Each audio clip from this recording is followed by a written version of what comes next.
сонсогчдоо та бүхэнд энэ өдрийн мэндийг хүргэе. Тэгэхээр өнөөдөр бас нэг сонирхолтой зочин оролцож байна. За Анод банкны үүсгэн байгуулагч ноён инвестор. За сайн байна уу? Сайн байна. За сайхан үйлчилж байна. Сайхан. За тэгэхээр манай нэвтрүүлэг бол аль болохоор чөлөөтэй. Тэр энгийн байдлаар явахыг хичээдэг.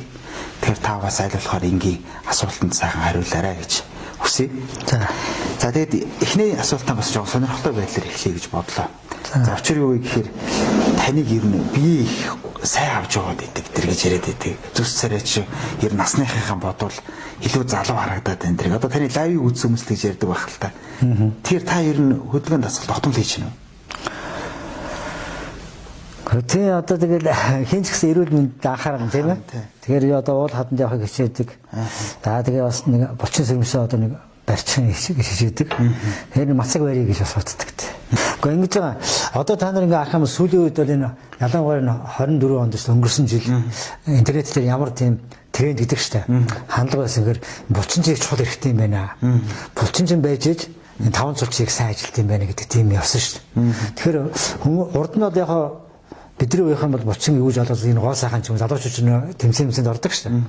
Тэгээ гоо сайхан ч юм уу одоо нэг тиймэрхүү талаар хардаг бас нэг тийм булчиндаа нэг яг булчин чухал гэдгээс илүүтэй нэг тэгж боддог байсан нь одоо бол булчин байх хэрэгтэй юм байна. Ялангуяа 50-аас дээш насгаар бол яг хүн булчин алддаг. Аюултай байхгүй. Тэгэхээр би бол тэгж ойлгосон. Ер нь ингээд хүмүүс 50-аас дээш наслаад эхлэнгүүт хөдөлгөөний авслаар бол булчин алддаг. Тэгээ булчин алдна гэдэг чинь тэгээд нөгөө юу гэдэг нь тэ. Тэгвэл та нууц уушаал яг бага насныхаа тухайд дурдж. Би зүгээр яагаад түрүү танаас энэ асуултыг асуусан гэхээр таны өссөн орчинтой холбоотой болов уу гэж бодсон юм л да. Одоо та ер нь айлаа юм айл сумар хүн бэ? Гэхдээ би нисгэд өссөн. За энэ Улаанбаатар. Тийм манай ээж аваад яг 40 мянгат би хагас үсэнсээ тэр 40 мянга төгрөг очдөг байсан. Гэхдээ ихэнхдээ бол одоо бага насаад нисгэд өнгөрөөсөн л доо. Яг манай одоо хажууд энэ цэргийн анги байсан 107 дугаар. Чулааны 107 дугаар анги гэдэг. Тэгээ би ерөөсө гараад ингээд өглөө босоод бараг л хашаагийн даваад авчдаг. Тэр үедээ их замбараг байсан шүү. Хашаагийн давж ороод бид тэр хүүхдүүд байхдаа ирнэ. Тэгэл тэр модон мориндаг нь хараагаал төрнийг нь сонс эргээл. Одоо тий цэргүүдтэй ингээд цэргүүд ч одоо цэргүүдтэй тоолоод л одоо өссөн гэх юм уу та. Тэгж өсөжсэн. Тэгэхээр зэрэг бас нисхийн хүүхдүүд миний хүүхдүүд бол тийм одоо төрнийг нь сонс эргэждэг тий модон мориндаг хараачдаг. Дөөр чин тэр чи яадаг вэ? Асуух салбар гэдэг шүү дээ. Асуух салбар дээр одоо тоглолдог. Тэгэхээр багаас авсан чинь гимнастикийн тийм юутай гэх юм уу? Айрам цэрэг айрам гэдэг чинь бас хүний бие байлдад анхаардаг шүү дээ. Тэр утгаараас тийм тэр бол нөлөөлсөн баг. За тэгээд дараагийн одоо хүмүүс яасан сонирхолтой нэг асуулт. Хэнийн ганцхан 8-нд их явдаг байсан гэдэг. Та ч одоо бас даваахтай бас нахад мэдрүүлэг орохтой ярих шиг болсон. Тэгэхээр та хэдэн наснаасаа ер нь тэр ганцхан 8 гэдэг зүйл рүү орсон. Үе яхав тухайн үед монголчууд бүгдээрээ л орсон баг л та. Одоо 90-ад оны үеийг л ярьж штэ. Тэгэхээр та ер нь тухайн үед хэдэн настай байсан? Тэр чи одоо за 88 онд ч бид 30 хүрж ирсэн. Тэгэхээр ч одоо ганцхан чинь 92 91 оноос л эхэлсэн баг. Би ч хожоо орсон юм аа. Төгсөл хавьдана. Тэгээд би нэг явж чадаагүй дээ. Би жил явсан баг ер нь бол. Тэгээд яг миний дараагийн ганцхан бол тэгээд нөгөө амнаас алдаад ихсэн шүү дээ. Орсууч хайлтаа. Тэгээд би яг тэр хүн амьтаа алдаг хэддэг үеийнх нь яг тэгээд өмнө амжиж одоо тийм мэдээгүй л дээ. Сүүлд нь өнгөрч авах бол миний дараагийн улсууд их аюултай. Орсууч нөгөө чинь зэрлэг шүү дээ тэр үед байсан. Тэгээд би яг амжаал тэгээд урд нь тэгээд дуусгасан да нэг жил явсан дөө. Тэгэхээр хүмүүс ингэ сонирхолтой юм ярьдаг ш нөгөө 2-3 нугардаг байсан тэр гээл те. Тэгэл очингоотой бараа нь одоо ингээд бөө мөнгөтэй ирдэг байсан заримынхаа ингээд эрэмдүүлдэг тэргээ сая таны ярьдаг шиг. Тэг үнэхээр тийм байдаг байсан. Нэр үнэхээр нугараад байдаг байсан. Гэхдээ тэр анхны нөхцөл бол алдаг байсан гэж ярьдیں۔ Бэл. Одоо би одоо машины 8-д 2 цагтны явж ирсэн. Тэгэд анхны одоо А100 хаваа марчаад энэ 100 гээд одоо Mercedes Benz гэдэг машин байдаг шүү дээ. Тэгээ тэр бол анх тэндээс $5,000 худалдаж аваад $24,000 Монгол зарсан сонсогдож байгаа. Тэгээд $24,000 аваад хятад аваад тийш одоо цааш урагшаа хийдэж $48,000 зардаг ч юм уу. Тийм байсан шүү. Анх бол. Тэгээд би 2 цагтны явж ирсэн. Тэгэхэд бидний явсан осод бас бенз авч ирсэн. Тэгэхэд бол тэд нар бол 24-оор зарч чаддаг 18-аар зарсан сонсогдчихсэн. Тэгэхээр 5,000-аар аваад 18-аар зарж байгаа. Бас юм байна. Тийм бас тийм. Тэгээд тэр биднээс 18-аар авсан нөхөрч урагшаа гараад бас нэг нуулдаг байсан шүү. Тэгэхээр тэр би бол тийм алтан үед байгаагүй л дээ. Би бол нэг төгсгөл хавьдаал. За тэгээд та гурав нөгөө Ханаад банкыг үүсгэн байгууллаа гэх тээ. Тэгээ энэ дээр бас та хэдийг нөгөө одоогоор бол одоо 8 шарах юм да. Нэг валютын соёлт юун дээр айгүй хурдан босоод ирсэн гэж яриад байдаг. Тэр бас үнэн ортой. Тийм. Яг хоо ер нь бол валютын арилжаа бол тэгээд бас тэр зах зээлтэйг яагаад гарч ирсэн юм бэ? Анхны одоо би суудж ирсэн. Тэр 89 оноос л эхэлсэн баг. Тэр одоо тий бүр тэрнээс өмнө байсан баг. Яг нэлээ ингээд идэвхтэй нь бол тэр 90 оноос эхэлсэн болож бодож байгаа. А би бас дахиад яхан сүүл тал руу байхгүй юу? Ерхэд бол юм чинь зэгсэрдэг шүү дээ. Өөрөөр хэлбэл тийм арилжааны юу бидний нэг онцлог бол бэлэн босоор хийчихсэн. Анхны усанд бэлнээр хийдэг шүү дээ. Гэтэл бид нар анх одоо ингээд банктай холбоно гэдэг юм уу та. Бэлэн бос арилжаа. Хийжсэнээр бид нар анхдчихсан баг.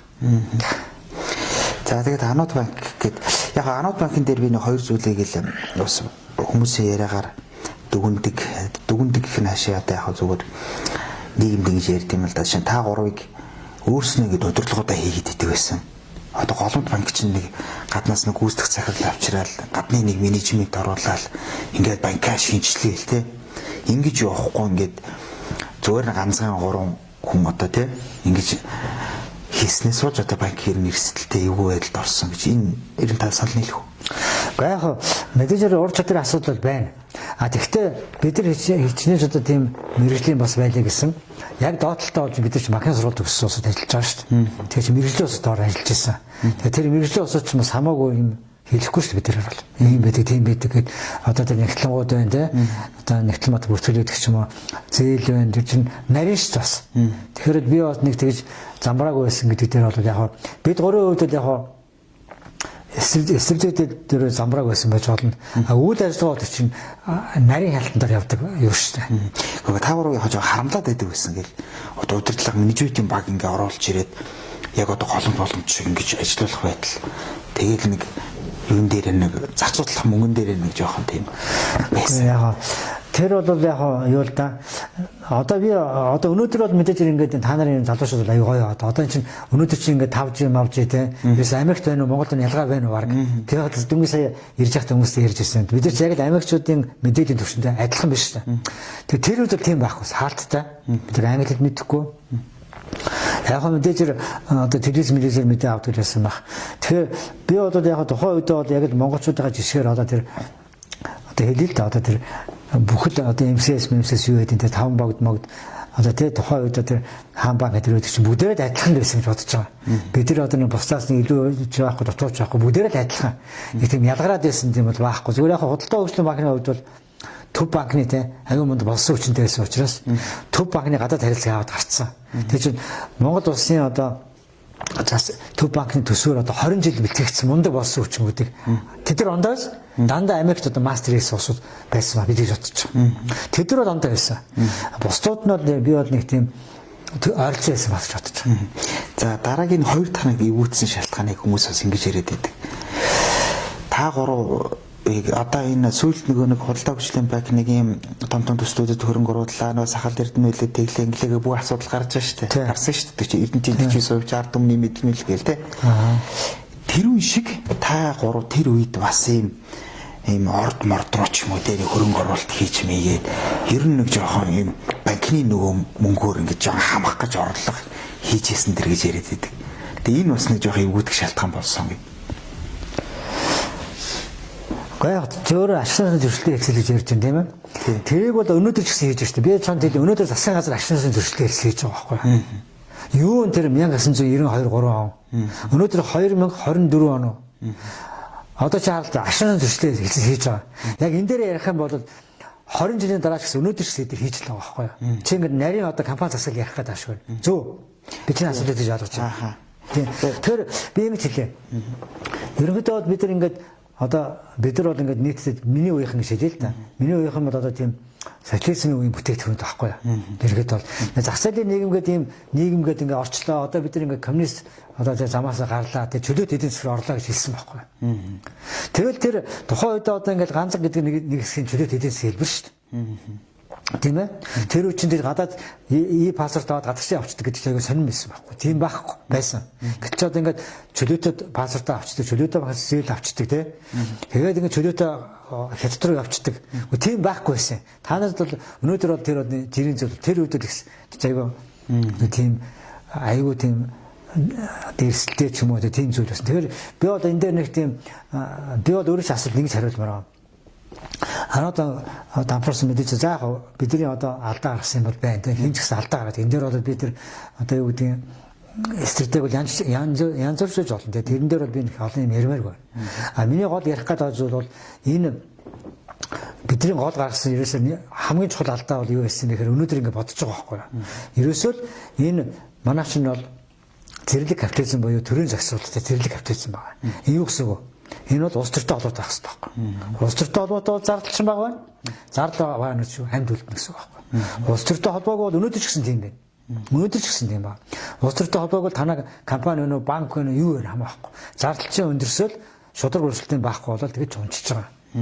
Энэ л би олж хулах зүйл. Тэрээс одоо би одоо өнгөрсөн юмыг тэгсэн гэж яриад байгаа хүмүүс сонирхолтой. Улс төр тийм. Улс төрд бас юу байсан гэд таны нэг цагтлын яваад идэх шнэ сошиалаар. Тэний дээр үед баярт битсэн гэд тий. Тэр бол та яг өөрөө бичсэн үү? Тэгсэн. Тий. Тэгээ тэрний агуулга нь бол юу вэ? Гэхдээ тэр экспертэй хараа. Тэн дээр нэг баяр бол аюу эмзэглсэн тэн дээр. Тэр сүржнээдийнхэн байхгүй. Би бол баярыг бол үүсгэх гэдэг нэг бол баяр бол төв банктай ойр дотн байж чадаагүй. Би бол тийм захиа занаа бичих ямар ч тийм хүн биш байхгүй юу. Өөр мөрөөр хүн шүү дээ. Тийм уус төрч биш гэж төр засагтай арслаад идэх хүн биш. Гэтэл намайг төв банк амар шалсан байхгүй. Төв банк одоо банкны холбоо гэж үүдэг шүү дээ. Тийм банкуудын холбоо. Тийм банкуудын холбоо гэж. Тэд нар яаж ийсэн гэхээр банкны номон дээр тийм бийтэй.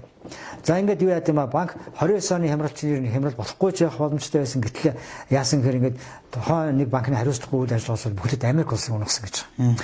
Тэгээд ингээд банкны номыг үзэхэрсэн зэрэг ингээд янз сургалтанд суудаг шүү дээ. Тэгээд дандаа юу гэж ямар жишээ ярьдаг вэ зэрэг нэг бороо орсон гэж байгаа. Тэгээд автобусны буудлын баахан хүмүүс борооноос ингээд зугтаасан чинь хүмүүс буруу ойлгоод халамжаа татчих ингээд нөгөө зөв ажиллаж байсан банкыг авах. Халамжаа татах нурчих юм гэж байгаа байхгүй. Тэгэхээр нөгөө банкны одоо сурвалж төгссөн ус чинь тийм мэдрэмжтэй байна шүү дээ. За яста анаад унах гэдэг юм. Чи босоогоо наад чи өөрийгөө наад энэ асуудыг шийд. Чамаас бид нар унахгүй шүү гэж байгаа юм чи. Чи бидэд аюул занд очруулаад байна гэд. Тэг яг би нэг удаа ингээд хэлэнгүүт за гэд яг өнгөрсөн 2 дахь удаа наваа шахсан. Гэхдээ тал чи бодолтой ингээд бүх банкны захиудаас сууршаад дундаа ороод пойлч юмэд бадтаа. Би тэ хуц гэж хэлэхгүй. Тэгэхгүй шүү дээ. Би ч ойлгочлаа шүү. Бас хүмүүсийн яриаг л тийм ээ. Тэгээд би баярлал захиа биччихсэн. За нэг эхлээд банкныхантайгаа уулзсан л да. Захиалгын зүйл мэдээж ийм байна. Одоо захиа бич. Маа захиалгын зүйл аюу ухаалаг шийдэл гаргаж ирсэн. Үгүй захиалга тэр нь ямар хамаатай юм бэ? Та бид нар урд ажиллаа хийлээ гэж байгаа байхгүй. Тэгэхээр үгүй би ингэж болохгүй те. Одоо эдрийн зөв захиа бичиж гисэн. Тэгээд яг сүүлрэг бол манай банкныхан ч гэсэн ойлгох одоо юу гэдэг мэдээлэлд чинь хүн хэлээр маа тэр ойлгож байгаа шүү дээ. Тэгээд бид хамтраад захиа бичсэн. Тэгээд захиа бичээл тэгэл өгсөн. Тэгээд гол нь ягаад тийм хурц асуудал руу орчихсон юм хэрэг захиа бичээд би ч одоо тэр үеч банкны захиалгын ч бас их хурдан гişүүд таньдаг янз бүр усууд таних шүү дээ. Тэгээд баярын ойр дотны усуудыг судалж үзээл найз нараар нь хэлүүлж байгаа байхгүй уулзаа гэдэг. Яг ч ийм асуудал уулзаа гэдэг. Баяраа хүлээж авахгүйсэн. Би ч тухайн үед банкны захирал хүн чинь хинтэж уулздаг байсан байхгүй. Ерөнхийлөгчөж уулзсан, ерөнхий сайдтай уулзах гэсэн үнтэйгээ уулздаг. Надад тийм асуудал байгаагүй шүү дээ. Гэтэл ингээ баяр надаас ингээ зайгаа барьж ирсэн байхгүй. Тэгээд яг ихэнх үед бол би мэдээж энэ одоо яаж байгаа юм бол доо энэ завгүй үлээд юм болов шүү. Сүүлрэг бол би одоо хамгийн сүүлчийн дээр уулзалтан дээр бол ялангуяа тэр их хоёг сүүлчээр тэр Монгол банк байсан. Одоо сүүлийн уулзалтан дээр бол Монгол банкны их хоёг өөрөө сууж ирсэн. Тэргүүндэд тэгээд банкны хэд хэдэн захиалгаа сууж ирсэн. Тэгээд бас Монгол банк хүртлээд шахаж эхэлж байгаа. Тэр чинь би одоо яхаа тэгээд бүтэд Монголын банкны холбоо Монгол банк над руу одоо шахалт үзүүл хэрэг яах вэ? Одоо өнөөдөр бол би өөр байр суурьт байгаа. Өнөөдөр бол баг одоо юу тим ярахсгүй байсан баггүй гэдэг яриул яригдсэн. Тийм биз дээ. Тий. Өнөөдрийн байр суурь хоёлаа жоохон дараа нь ярина. Одоо тэгэхээр ингээд тийм болсон юм а гэтэл энийг баяр айгу буруугаар ойлгоод тэгээд энэ чинь бүр болохгүй олонгууд нөгөө хүн чинь ингээд мэдээж бодолтой сүүл рүүгээ ингээд банкны ч гэсэн одоо ингээд бид чинь төв банкнаас мөнгө аваад байсан гэтэл нөгөө тэгээд янз бүр суурхал гэдэг чим яриа маяа гараад өдрөөс өдөрт байдал маш аюултай болж эхэлж байгаа байхгүй. Тэгээ сэтгэл зүйн хүн чинь юмд орно шүү дээ. Хүн чинь бол тийм эс газар өдөөд хүн чинь одоо сэтгэл зүйн юмд орно шүү. Тэгэл тэр чинь байдал хувцсаар бол чинь 2008 оны хямрал болж исэн Монгол улсад. Санхүүгийн чи хямралж ойлгож байгаа шүү. Цунами болж байгаа. Тийм аимшигтай болж байгаа. Бид хажуугаараас тийм болж байгаа байхгүй. Тэгээд би тийм дарамттай суучаас за энэ одоо өнөөдрийн юу бол би айгуу тийм их оронч сарайлаад одоо тий айгуу Монгол улс аварж ийн гэж бодохгүй юу гэж бодож ирсэн. Айгуу тийм их оронч сарай гаргаж ирсэн л да. Одоо буруу дааталтаа гад. Тэг. Яг зүгээр тухайн үед бас жоохон цуурхлоод байсан нэмээс болсон юм байл л дээ. Тэр нэг танаа нэг банкны хатаа нэг жагсаал болоод тэгээд хүмүүс хатгаламж авъя гэж жагсаад байдаг. Даваах ярьжсэн мөлөө. Тэгсэн нөгөө за тэгвэл авал та нар. Мөнгө авал та гэхээр яг хатгаламжтай хүн байхгүй байсан гэдэг. Тэгсэн мөртлөнгөө ингээд нэг тийм хүмүүс жагсаал ингээд нэг хий хоосон нэг юм өдөөгөөл бас тиймэрхүү юм зөндөө болсон. Тэр бол яг мэдээж ингээд кино манд хараад үзтээ тэгэл 29 оны хямрал гэж болдог шүү дээ. Яг би чинь асуултанд хариулъя. Тэр дайны хажуугаар дажин ингээд янз бүрийн болно шүү дээ. Тэр бол тэр хямралтай ч хямралгүй ч тэр юмхэн болж гээд шүү дээ. Тэр бол нэг тийм тэр сүртэй юм бол байхгүй. Тэрнээс одоо бид нар унчаад байгаа байхгүй тий. За окей. За тэгэхээр хоёлаа энэ одоо таны намын тухай яриа да тий. Нам гэхээр одоо та либертар намд одоо гишүүнээр хэлсэн гэдэг. Тэгэхээр танаа намын чинь үдээж өгд миний санджахаар бүртгэж аваагүй санагдчих. Тэгэхээр яг одоо тийм байгаа юу? Тэ дээж өгд бүртгэлгүй намыг бол нам гэхгүй байх гэж би бодож байна. Би тэр нам зөвхөн либертар нам одоо ирээдүйд хэрэгтэй энэ гэж ярьж байгаа шүү дээ. Би одоо намын гишүүн тэр яриаггүй шүү дээ. Би ерөнхийдөө бол манай Монгол улсыг аврах одоо тэгээ бидний энэ сүүлийн 24 жил чинь манай ан гэдэг ман чинь бол ингээд манараад байна. Бид нар манаруудад байна. Тийм бааз 7 одоо сонгуул өглөө. Ухаантай юм бол хүн бол толгойн ажилтдаг нөхцөл бол тийм Монголын ард түмэн толгойн ажилтдаг бол бодвол хуцаа болчихж байгаа байхгүй. Нэг биш 2 3 ундлаа хүн чинь 3 унаад юм бодно шүү дээ. Яагаад ингэж гэдэг вэ? 7 удаа унлаа. Үгүй тийм үстэй. 90 сард ухаантай юм бол хүн чинь 7-ын 7 удаа хүн чинь бодсон байгаа шүү дээ. Тэр утгаар нь би юу шилж ийн бол энэс гарч юу вэ? Миний ойлгож байгаагаар бол либертар нам гэж ойлгож байгаа юм. Тийм тэр яг би зүгээр таныг нэг намын гишүүнч гэж нэг яриаг үлдээ зүгээр яг залуучуудыг бас дэмжиж जैन тий бас таны насны хүмүүс ч бас туршлагатай тэр хүмүүс заа зөвлөө өгч байгаа болов гэж тэр талаар нь л ярьж байгаа. Гэхдээ энэ дээр нэг залуу өгсөн сайхан байхгүй. Энэ дээр бол би миний итгэл үнэмшил тийм байт. Ерөнхийдөө бол хүний тэр нийгмийн амьдралд хүн болгоо оролцох хэрэгтэй. Тэгжээж энэ улс чинь гайгүй болно. Тэгээс би хөгшин гэдээ оролцдоггүй ч юм уу залуу гэ тэр залуу нь оролцсон хөгшин оролцсон тэр нь хамаа ахгүй. Надад тэр хүн насад хамаа ахгүй. Гэхдээ айгүй залуу улсууд биш улаан коммунист сүүлийн нэг коммунистууд энэ чи Америкийн юу энэ харж байгаа бох те. Залуучууд аимшигтай тийм социал демократ болж эхэлж байгаа бох. Америкт шүү.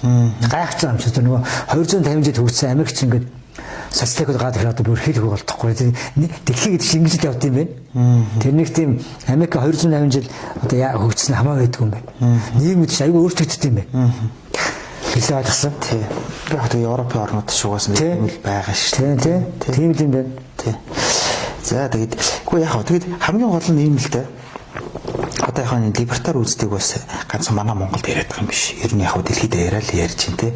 Одоо та бүхэн дөрөв нэвтрүүлэг хийхээс өмнө Аргентины жишээ дурдаад ингээл ярьлаа те. Тэгэхээр гол нь энэ үзлийн чинь гол санаа нь бол ерөөсөө энэ төрийн одоо өнөөдрийн дагаасын бүтцийг л одоо багасгах байхгүй болгоё гэж яриад байгаа ш. Төрийн оролцоо байхгүй болгоё те.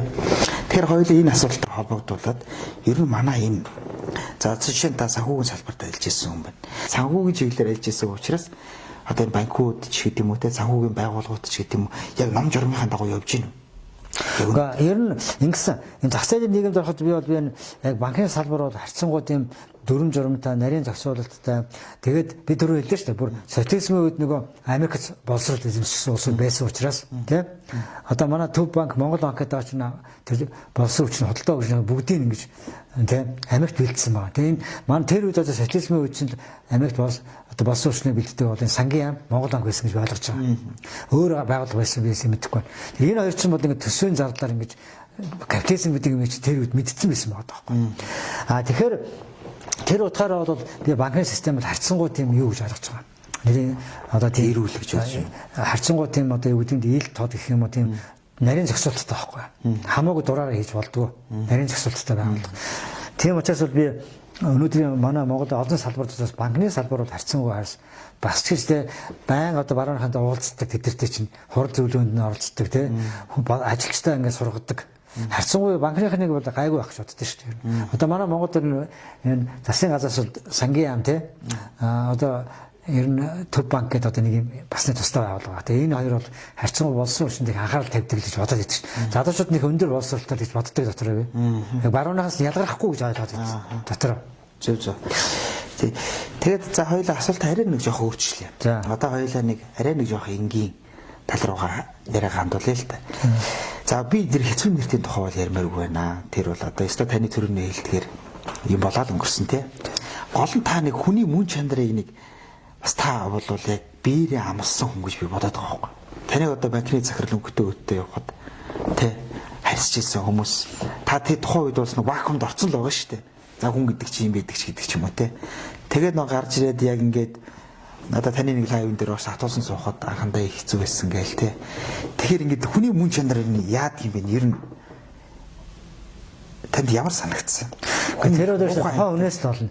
Энэ одоо би хоёр жишээ нэг муухай жишээ хэлээд өгөө. Нэг нь болохоор одоо жоохон саятай жишээ хэлье. Би нэг удаа хэд тийч одоо биднээс одоо 4 удаа авч хийсэн байхгүй. Чи одоо чи ингээд цагдаа яриад гавдаад авч хэцүү үз. Тэгэл айлгаад харсан хэцүү үздэй чи. Тэ? Би 4 удаа авчихсан. Тэгэхэд би 2 дахь дээр үл 3 дахь дээр гавдаад орсон байхгүй. Тэгсэн чи тийч залуу сууж ирсэн. Яг ийм залуу. Тэр дээр ингээд 2 дахь ортой байдаг шүү. Тэгээ би бол ингээд царайг хатсан байсан юм шиг байна. Царайг ингээд одоо тэр хэцүүнд орж байгаа юм чи яаж баярлахад тийм юм бэ? Тэгсэн чи тэр залуу тэгж байгаа юм чи. Хата одоо яагаад байгаа юм тайван байл та. Энд ч одоо та одоо ямар өхлийн газар орж иж байгаа сүртэй шүү гэж байгаа. Инээ ч гэсэн ингээ харсан чинь далайн ирээдээ сууж байгаа юм шиг нөгөө залууч нь зүгээр өстой нэр тийм надад харагдаж байгаа байхгүй. Тэр хүн жоо тайвширт юм бэл. Өөрөөр хэлбэл тэр бол тухайн хүний сэтгэл зүгээс л болж байгаа. Тийм. Зарим хүмүүсийн жижиг очихоор зэрэг амиа орлох гэдэг шүү дээ. Тэр чинь бол тийм тийм. Тэгэхээр зөв энэ бол нэг тийм одоо юу ч хэлэх юм дээ. Энд дээр нэг тийм одоо нэг тийм за энэ нэг тийм шээ. За нэг дараагийн жишээ болохоор зэрэг ерөөдөө одоо баруун зул манай Монголд одоо шороо оронгоор орчлоо гээл чи өөр чин дээрэмчин тэгээд авахлаас барууны улсд бол алдаа гаргаж үзсэн хүн үнэлдэг байхгүй. Энэ хүн бол одоо эрсдлийн менежмент гэдэг юм чинь практикээр хийсэн юм гэж үздэг байхгүй. Тийм ээ? Чаадаж юм хэлж байгаа. Өөрөөр хэлбэл барууны оронд бол би бол давуу тал. Тийм ээ. Өөрөөр хэлбэл яагаад асуудал орчих вэ? Тийм ээ. Тэр чинь би ч одоо ингээд чи өдөр байдаг чи ном уншаад энэ ингээд ном уншиж байгаа. Би чинь тэр амьдралаар үтсэн учраас арай өөрөөр хүлээж авах байхгүй. Энийг бол арай өөр. Тэгэхээр энэ дээр бол нэг тийм одоо чанд юу шаардлагаар мэдгүй. Энэ дээр нэг тийм надад бол тийм сүртэй юм бол байхгүй. Одоо шинэ ингээл та дэгцэн нэртээс гарч ирэл ингээд жишээ нь найзууд руугаа ярих ч юм уу те. Өмнө найзлдаг байсан найзууд ч юм уу өмнө одоо нөхөрлөдөг байсан хүмүүс. За тэгэл танаас пакет захирал юм чи мэдээ тусцаа авч л байсан билгүй те. Тэгээд тэр хүмүүс рүүгээ нэг за би нэг одоо нэг уучи да те. Одоо энэ дээр надад тусалчих байх та. Гэсэн нэг тийм эмоцоор та нэг ярьлаа гэж бодоход нөгөөдөл чинь нам үгүй гээл тэгж хариулвал тань тэг хойд юу санагд. Би одоо хүнээс мөнгө авахтай хүн биш байхгүй. Тэр чинь яг зүгээр ганц хоёр ойр дотны одоо бүр багаан найз нар ч юм уу янз бүрийн хүмүүс мэдээж одоо уцалдаг юм бол байна. Тэгэл тиймхүү би ч гэсэн өөрөө янз бүрийн улсууд уцалж илсэн баг. Тэр бол нэг тийм би одоо чам тусалж ирсэн штэ гээл тэр бол тийм бол байхгүй. Та ер нь бол хариу нэгтүүл хүн байна тийм. Гогоо нэг хариу нэг юм юу гэх юм тэр чинь бол ёс зүг асуудал үүсэж байгаа. Тэр хүмүүс чинь надаас өгтлээ хүү төлжлээсэн байхгүй. Зүгээр мөнгө аваагүй ш надаас. Тэ? Өөр харилцаа ашигтай байсан байхгүй. Чи одоо зээл авч байгаа шүү дээ. Би чам зүгээр зээл өгөхгүй шүү дээ. Энэ хүн мөнгө төлж чадахгүй гэдэг. Тэгээд би чамаас одоо 100 төгрөг өгч 110 төгрөг л олж авч байгаа шүү дээ буцаад. Тэгэхээр энэ дээр одоо энэ хүн тэгсэн энэ гэж тэгж ярьж болохгүй шүү дээ. А зүгээр танилын хувьд бол яг мэдээж надад нэг тэгж хэлсэн бол одоо байсан л байлгүй яах вэ? Тэрнээс тэр одоо тийм одоо би тийм байсан тэр одоо ёс зүг гэж үзсэн юм байна. За тэгвэл та энэ миний асуултан дээр одоо хариулахгүй байж бас болно. Заавал хариулах шаардлагагүй. Хүмүүс бас ингэж яриад байх юм. Тэгэхээр би асууж байгаа шүү. Та одоо ингээд гэрт амьдарч байгаа шүү дээ. Ер нь бол тэгээд үгүй наад инвестор гэдэг хүн чинь банк бүхэл бүтэн банк хөдөрж ирсэн. Тэгээ нөр хүүхдүүд нас гадаад байт юм л наа чи мөнгөтэй байгаа. Гадаад тэр мөнгө нь утсан л байж байгаа. Одоо тэгэл удлаа нэг жүжиглээ л те. Лайв хийгээл ингэ байж байгаа гэд. Тэр эндээ тасаал нэлэх үү. Би зүгээр яхаа нэг сонирхолтой хүүхдээс асууж байгаа шүү. Хариулахгүй жиж болно. Тэгээд яг одоо хүмүүс тэгдэг. Тэгвэл би одоо бас нэлээд гайгүй жүжигчин байна гэсэн үг. Тий. Ер нь одоо жижигхэн сургууль төгсчихсэн те. Жүжигчин болохын тулд бас 4 жил сурдаг гэж ойлгоод байна. Зүг. Тэгдэг үстэй. Тий. Захын хүн жүжиглэж чадахгүй шүү дээ. 4 жил сураад бас нэг 3 жил ажил хийж 7 жилийн дараа тэр хүн жүжигчин болдог баг тийм ээ. Тэр чинь бас мундаг одоо би одоо мэрэгжил болгож жүжигчин гэж нарийн мэрэгжил хийцтэй. Би бод багаараа дэдэг шүү надад бол тийм ээ. Би яг ихэнх үедээ дайваж явахад л жаа эвгүй байсан. Ингээд гоё харагдах хичээдэг байхгүй юу. Фантаа ч юм уу тий. Жадаж гэнэ. Тэгж хийдэл ураад хоолоо ингэж хийдэл ураад хоолоо гэсэн зарим юм ингэж ном зам хардаг ч юм уу тий. Сүйдээ болсон. Өөрөөр ухаантай болох юм төмөр бадарт анигонд орд юм бэл. Тэрнод мэдхгүй чадахгүй тэгэл зөв хариулсан буруу хариул уучлаарай би буруу хариулсан байх гэж хэлдэг. Тэгэхээр надад бол нэг тийм жүжигдээд ямар шаардлага байхгүй. Ямар шаардлагатай би жүжиглж яах юм гэсэн. Энэ тэнд бол танд хөрөнгө байхгүй л гэсэн үг шүү дээ. Бага. Надад $10 сая байгаа. $10 сая байгаа. Тэгвэл тэгээд $10 сая ч одоо мэдэгдэн шүү дээ. Би ингэж бодож байна. Өөрөөсөө асуулт бол айгүй тийм гинэн хүмүүс гэж бодож байгаа байхгүй юу? Би комиссүүд л гэж боддог байна. Тэрээс одоо шилэл би одоо $10 сая тэндээс аваад хэрэглэн дэвчсэн. Яа тий. Хэрэглэн шүү дээ яаж хийж байгаа. Одоо шилэл чи анзаарч байгаа хайгүй одоо надтай төстэй босоод байдаг шүү дээ. Тэгэл тэд чинь зүгээрээс тий нөгөө Lexus 600 гэж унаад зүгээрээс зүгээр сая $1 байж л гэдэг үстэй. Тэгээ тэд нар яа тийм байшин аваагын нэр дээр одоо тий машин хүүхэн нэр дээр өөрийнх нь юу ч байхгүй. Тийм байж л гэдэг шүү. Тэлээ тэд нар яадаг ч үл үстэй. Жишээ нь одоо 20 эдтэй залуу ингээл тань дээр очлоо. Зөв ингээд жишээ хойлын жишээ авч байгаа шүү. Тэгээд за ихтер хаа одоо би нэг ажилчмаар байна. Би нэг бизнес хийчмээр байна. За танд л нэг гой санаа байгаа та. За ингээд би альсгүй энэ бизнес хийх гэж та энэ дээр нэг сайхан зөвлөгөө өгөөд өгч тэр гэж очивол та хангалттай зөвлөгөө өгч чадав. Ер нь тийм хэмжээнд. Гэхдээ тэр бол тухайн хүнээс шалтгаалж байгаа. Би ч 100 хүнтэй уулзахад 98-нд чадахгүй болох байхгүй юу? Тэр хүн бид тэр хоорондоо таарах үүдийн асуудал юм бас. Тэгээ тэр чинь одоо юу гэдэг одоо ингээл нэг хүн дээр очихлон бол тэгэл айгүй мундаг энэ хүн бүгдийг мэддэг тийм тэгсэн мэт их чинь гоё болчих шүү дээ. Тийм биш шүү дээ. Одоо ингээд та нар ингээд яг нь Америкийг харж авсан бол тэгэл тэр хэнчин болохоор зэрэг Zuckerberg те Facebook тэр чинь бол нэг хоёр өөр нөхөр санаа авсан гэдэг байгаа шүү дээ. Тэг дотор байрны хоёр нөхрөөс тэг хоёр өөр нөхөр тэрнээс өмнө Facebook-оос өмнө юу лээ фрэнд 5 ч үгүй нэг юм хийж аваад тэрийг тэр оюутны сэргэлэн оюутан байгаа чи нэг явуучих нөгөөдх санааг наваад хийцэн гэдэг аахгүй. Тэр нөгөө шүүхэлцээд $70 сая шууд авсан шүү дээ. Чи санаж байна уу? Тэгэхээр тэр Facebook яаж үүссэн? Тэр хоёрт Facebook-оос баг 3-4 жилийн өмнө хийжсэн байгаа даахгүй. Тэгээ баяа айлын хүүхдэд тоодгоо. Зөвхөн хойбон маягаар хийж чад Facebook олон ч мэдээгүй. Зүгээр тухайд ийм харж ирсэн дэ хийж чад тэгээ өөрөөсөө залхуурсан юм яасан ч тэгээ баяа айлын хүүхд чинь өөрөө ингээл тактикээ суугаад байхгүй шүү дээ. Нэг сэргэлэн хүүхдээ харангууд маа чи нэг итгэхэд мөнгө өгсөн юм шүү.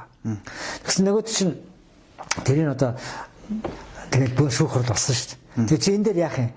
Тэр аюул сонин үүсэж байгаа. Тэгэхээр энэ бизнес үүссэн түүх болгоо ондоо. Үүссэн түүх. Энэ дээр ямар нэг ухаантай дурцахтай тийм хүн гарчаа тийм би миний хувьд бол би тэгж боддог. Хадад хоёул хүн дээр чи авчлаа сая. Тэр улс орн дээр манайх нэг $50 тэрбум эдийн засгтаа болгоход хэр орох юм бэ? Одоо энэ эдийн засаг ингэж одоо ч за энэ жилийн хэд байна 25. Тэгээ 25 хүрэх гэж гэнэ үү яаж? Тэгэхээр энэ чи 2 дахь өсгөхийн тулд нэг юм юу ах хэвчээ юунаас өсөх юм? Аялал жуулчлалч өсөж чадахгүй. Долларын өсөхөөр чи хаацсан байдаг. Тэгээ өөр юу вэ бид нар одоо? Чи боддоо. Би зүгээр танаас ингэсэн. Ерхий зүйтэй бомбтой сэргэлт маш зөв санаа гэж би өөртөө бодоод байдаг. Яг одоо ингэ танк оруулж ирнэ гэж баахан бидрийг айлгцсан л та. Зүгээр уг нь бол бид нар чинь баялагын зараад л уг нь бол юмтай болвол ингээл одоо энэ эдийн засаг хөл нийлүүлэл явах хэрэгтэй шүү. Тэр ингэж хэлээ хараа. Энэ $3 миллиард зах зээл яваад байгаа. Тэн дээр тэр Монгол яста фак юу? Ямар ч хамаагүй байхгүй юу? Монголчуудын Чингисийн гаралтай нь хэн ч хамаа байхгүй. Монголчуудаас Чингисийн гаралтыг бид нар тэсэл 2 дахин үнээр авах юм уу? Тийм баахгүй. Бид нар төв хаас байрладаг энэ төр бидээс хоёр хүн таах юм уу? Тийм баахгүй. Монголч юу гэж бодож байгаа хинт ч хамаа баахгүй. Та нар наран тулдаа зах дээр очисон бол энэ аяга ямар үнэтэй тэр үнээрээ л зар. 14-өөс зар гэдэг бол 14-өөс зар гэдэг. Чи энийг би монгол хүн гээд 15-аар зарч чадахгүй. Чадаж байна уу? Тэр монголчууд юу гэж бодох хинт ч хамаагүй байхгүй. Хинт ч хамаа байхгүй. Тэгэхээр бид нар энэ 3 миллиард долларын зах зээл байгааг хийсэн шүү дээ. Дэлхийн эдийн засгийн 100 тэрлион доллар гэх юм бол хамгийн доод нь 3 тэрлион долларын уулуурхан зах зээл байна. Тэгээд дараа нь дахиад 3 тэрлион долларын одоо хүнд үлдэрч байдаг ч юм уу. Ингээд нэг 3 тэрлион долларын хөнгөн үлдэр ингээд явж байгаа байхгүй юу? Дэлхийд чинь ингээд тогтцсон байна шүү дээ. Тэгэд монголчууд тийш тоглохгүй зайл. Та нар энэ чинь орж иж агсан тавьдаг хийм бэл гэж байгаа байхгүй. Бид нар зүгээр энэ 4 уул дотор томроод байгаа утгаас хилээс гараад бид нар хинч хүлээж өшөөхгүй. Ялангуяа бидний хүний эрх нь улан да, эдийн засгийн эрхчлэл нь улан да. Тэгээд том мөрөөл та нар зайл гэж хэлж шүү дээ. Өөр яах юм? Ярьж чадчихгүй тэд нар. Хөрөс бол зүгээр энэ Монголын нутаг дэвсгэрдэл том яриад болохоос хил алхаад хинч биш. Би бол шал ондоо хүн. Би бол Торонтогийн дүрм ямар байдгийг мэдчихээн. Тэ? Энэ 3 миллиард доллар дээр ямар тоглоомын дүрм бэ? Би мэдчихээн. Хөл өмгөөр гараар тоглолт юм уу? Манай монголчууд гараар тоглож яаж байгаа? Яаж байгаа гэсэн чи? Би Монголын газар нутаг дээр гонч гараа оруулаа гэдэг таахгүй. Та нэг пэйжтэй тий? Одоо эдийн засгийн эрхчлөө, одоо хүний эрхчлөө тий? Тэгэхээр та энэ пэйжийг анх нээж явахдаа яг юу одоо ингэж бодож нээсэн бэ? Одоо бас манай хоёр хүүхд ээж нь өвдөж хавдаад нэг жоохон миний амьдралыг гэж хэцүү үеэс тохиолдсон л. Тэгээд би хүүгээ одоо баг хүүгээ одоо ингээд ээжээ хажууд бас нэг тий өвчөөс олон таахт насраач гэдэг ингээд явуулсан. Тэгээд хоёр хүүхдээ явуулсан. Тэгээд би бас ингээд яг хөдөө хүн чинь бас очиж явсан гэж бодсон. Ардаас нэг наа явуулахгүйсэн байхгүй. Тэгээд би ингээд өргөдөл өвчнгүүд шүгэж өдөр гүйцэтгэх газраас ирээсээ та 24 дөрөв төлгээд ирсэн байхгүй. Намайг одоо та хэдэн төгрөгтэй гинэ? Яг бидний нэг одоо нийт юу бол ингээд бид нар яд авахт бол 71 гэж одоо бол 60 төгрөг л баг. Бид нар хэцүү нэртэй авахт 14 төгрөг төлсөн юм шиг байна. Тэгээ одоо бол нэг 60 орчим төгрөгийн төлөв. Тэгэхээр 3 дахь хаана үстэй? Тий 3 дахь хаас надад 20 орчим. Тэгэхээр би ингэхгүй төлгээд ирсэн байхгүй. Тэгэхээр би ерөөсөө энэ мөнгө хаана байгаа гэж бодсон аа. Тэгээд яг би урд нь бол яг мэдээж YouTube дээр ингээд одоо юу гэдэг YouTube дээр бичлэг оруулж ирсэн. Би хүн амтанд бас ингээд пэйжийн одоо маркетинг сурталчилгаан дээр 5 4 олж ирсэн. Тийм учраас би нэг лайв гэдгийг мэдээд ирсэн байхгүй. Лайв гэж юм байдаг. Ирэл гэж байдаг гэж мэдчихсэн. Тэр үуч ирэл нэг байгааг бахана. Лайв л ямар ч байсан ингээд мэдээд ирсэн байхгүй. Тэнгүүтээ би ерөөсөө тэр одоо уур гэдэг юм уу юу гэдэг тэрэндээ шүгшидээс очичоод гарч ирээд би талбай дээр гарч ирээд би яг тэр шүгшидээс гарч ирээд ингээд нааш явж байгаа юм бодож явсараад нэг талбай дээр ирсэн байсан. Тэгээд би анхны удаа хийсэн. За. Тэгвэл тэр одоо тэр 60 тэмдэгч хаана байгаа? Надад байхгүй. Хаана байгаа? Гэвь би анхныхаа лайв хийсэн. Тэгээд лайвингүүтээ хүн чинь бодно шүү дээ. За одоо энэ чинь яах вэ гэдэг чинь зүгээр нэг ихтрээс хийх л онцгой байхгүй. Тэгэл би дотроо бодсон. За энэ бол яалч одоо ингэ юу юм бэ наа. Миний эрх бол одоо зөрчигдөж байна. Тэгэхээр энэ бол хүний эрхийн асуудал юм байна. Хоёрдугаарт бол манай Анод банк төрөөр хэлсэн тийм ээ. Анод банк бол энэ системд тохирдгүй банк юм байна. Эдийн засгийн эрхчлэл байхгүй уусвал бид нар амьдрах чадваргүй. Тийм учраас би эдийн засгийн эрхчлэлээр нэрсэн. Тэгсэн чинь ерөөсөө сүүлд нь тухайд тэгээд 5 минутын төр тэгээд би нэр өгсөн. Сүүлд нь ингээ хараад байсан чинь угаасаа тухайн ямар ч улсыг хоёр зүйлээр дүгнэт юм бэл. Эдгээрт тэр улс хүний эрх байна уу? Хүний эрх байна гэдэг чинь хүн дотроо ингээ хэлсэн шүү дээ юм байдаг гэд. Тэ? Одоо хэмэртэй байна уу? Хэмэргүүл тэр ард түмэн бол зомби. Тэр энэ Монгол манангийн бодлогод ард түмэн зомби болгож байгаа байхгүй дарамтлаад. Та нар өөрсдөө зомби гэдэг мэдэхгүй байгаа. Нэгдүгээр тэр юм байна. Хоёрдугаар асуудал болохоос эдийн засгийн чөлөөтэй байх хэрэгтэй юм байна. Нээлттэй байх хэрэгтэй юм байна. Тэглээ тэр бас хөгжтэй юм байна. Тийм үстэй. Тэгээс ингээд бид нар шиг ингээд хамаг амаа хаагаад Чингисийн Монгол гэдэг ингээд хил дээр ингээд одоо юу гэдэг хашаа өрөөд бид нар хинч таахгүй. Монгол байна уу байхгүй хамаагүй л байхгүй. Тэгтээ зүүн Таз гэдэг Өмнөд Америк, Африк нийлүүлэгч улс хармын гараад шүү дээ. Орос хэдэд хоёр талд чинь аимшигтай улс байна. Нийлүүлдэг. Нүүрсэл Оросод алж байгаа шүү дээ. Тэгэхээр ийм утгаар нь л би ингэж нэр өгсөн. Тийм тэгээд гол нь зориг шүү дээ. Тэ? Ер нь бол таны энэ Одоо энэ сайхан мөрөөдлийг манай Монголд хэдэн жил зарцуулах вэ? Гэхдээ тэгээд яг миний үндсэн зорилго бол би хэлээ. Миний хувийн үндсэн зорилго бол би ерөөсөө энэ Монголын шүүхийн институт яахаар ингэж хүний эрхийг зөрчтэй те. Би бол одоо ингэж ялтан байгаад байгаа насаараа 200 мянган жил төлөх юм билээ. Ийм одоо хаана байдیں۔ Тэгвэл би мөнгөний авцсан хамаа алга. Гэтэл өөрөөсөө те ингээд яг одоо социалист үнсээр харах юм бол энэ тэр үеийн одоо тэр 2013 оны хуулиар бол тэр зөв би тэнд маргалдахгүй. Тэг үг тийм те. Гэтэл ингээд 7-8 жил яадаг л гаад ирлээ. Дахиад 200 мянган жилийнхаа одоо би одоо юу гэдэг ялын эдэл явж гин. Гэхдээ тийм дэлхийд тэр одоо байдаг л бахал та. Тэгээд яг ингээд юу яа гэвэл хүн ингээд явъя гэдэг гэсэн чинь явуулахгүй бол надад өөр ямарч гарч байхгүй байгаа байхгүй. Биээс явахын төлөө зүтгэж байгаа байхгүй тийш байгаа. Тийм ээ? Одоо юу гэдэг би 2 хүүхдээ Монгол боловсрол эзэмшүүлэхээр надад бол боломж алга. Тэнд бол Америк хай скул бол манай Монгол хай скул чинь жилийн 50 сая доллар төлж байгаа шүү дээ. Энд чинь.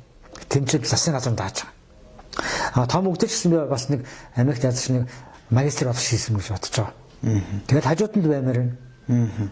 Та энэ Америк ямар визтэй юм бэ? Би V1 V2 визтэй. Зүгээр B2 B2 тий. Нөгөө юу аялал юм биш үү тий.